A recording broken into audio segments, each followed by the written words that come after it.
आणि बुलेटिनच्या सुरुवातीलाच महत्त्वाची बातमी आहे ती म्हणजे पुढच्या 3 दिवसातल्या मुसळधार पावसाची।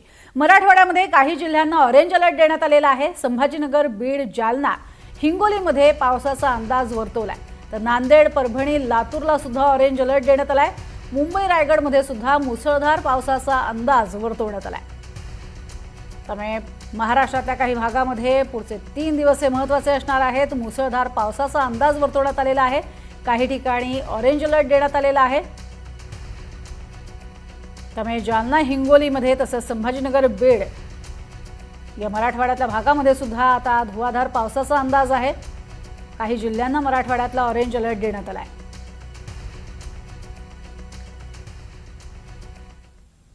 तर बातमी अमरावतीतनं आहे। अमरावती शहरातील कॅम्प परिसरामध्ये एनसीसी कॅन्टीन मार्गावरती मोठं झाड कोसळलं। गेल्या तासाभरापासून कोसळलेलं हे झाड रस्त्यावरती पडून आहे। झाड कोसळल्यामुळे वाहतूक विस्कळीत झाली आहे। महापालिकेचं मात्र याकडे दुर्लक्ष होतंय।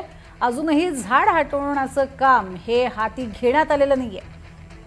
त्यामुळे स्थानिक जे आहेत ते स्वतःच मार्ग काढतायत आणि या भागातनं ये-जा करतायत। एनसीसी कॅन्टीन मार्गावरती हे झाड कोसळलेलं पाहायला मिळतंय। फांद्या या कोसळलेल्या आहेत रस्त्यावरती, मात्र तरीही महापालिकेने अजूनही तातडीनं जलद गतीनं कोणती कारवाई केलेली नाहीये की अग्निशमन दलही दाखल झालेलं नाहीये आणि हे झाड हटवलेलं नाहीये।